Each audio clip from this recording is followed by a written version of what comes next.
Haiba'il kiram, manakala musibah menimpa seorang hamba saudara, maka musibah itu tidak keluar dari 3 makna.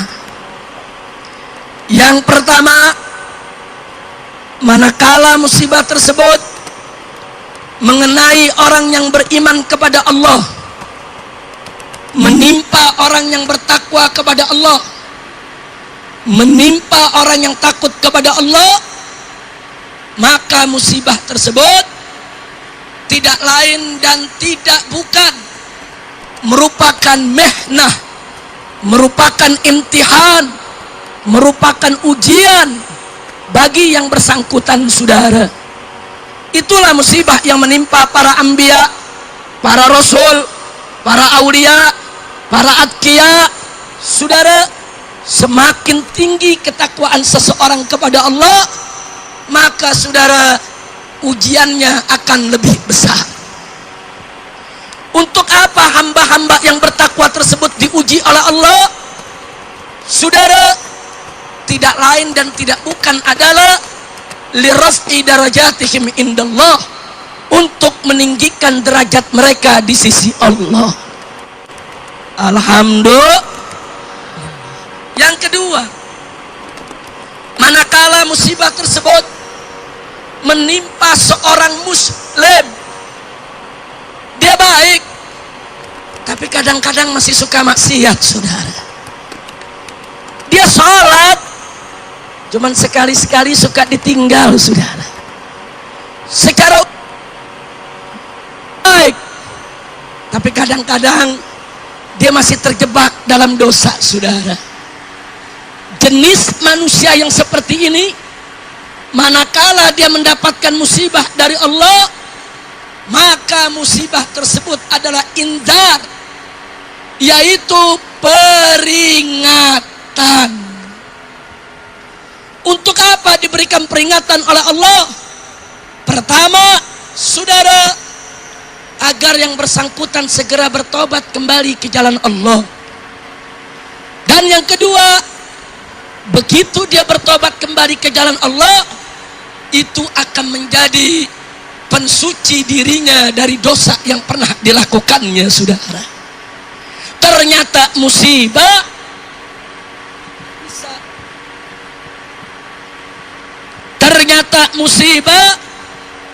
itu bisa menghapus dosa.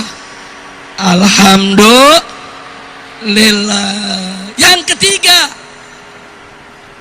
manakala musibah tersebut menimpa orang yang tidak ada kebaikan dalam dirinya sudah, selalu maksiat kepada Allah, selalu durhaka kepada Allah, tidak mau taat, hidupnya bergelimang maksiat, tiada hari tanpa dosa, seperti orang-orang munafik, orang-orang musyrik, orang-orang kafir, orang-orang yang mufsidin saudara.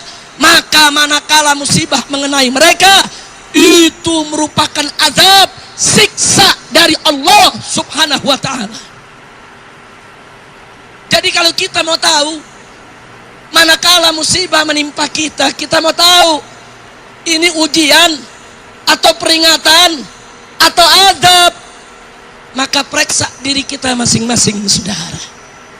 Kalau kita termasuk golongan yang sholihin, masuk golongan atqiya, masuk golongan asfiya, maka itu merupakan ujian tentunya. Tapi kalau kita termasuk golongan muslim yang baik, tapi kadang-kadang masih suka berbuat maksiat, sekali-kali masih suka berbuat munkar, maka saudara ketahuilah kalau itu merupakan peringatan buat kita agar kita tidak mengulanginya, supaya kita segera bertobat sehingga dosa kita diampuni oleh Allah subhanahu wa ta'ala.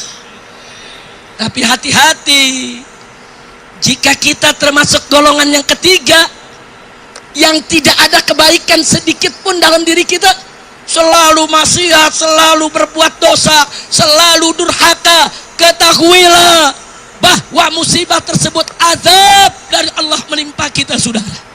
Masih untung kalau kita masih dipanjangkan umur oleh Allah, sehingga kita masih punya kesempatan untuk bertaubat, untuk memperbaiki diri. Tapi bagaimana nasib kita manakala kita bergelimang maksiat, bergelimang dosa, musibah datang mencabut kita punya nyawa, mati dalam keadaan su'ul khatimah.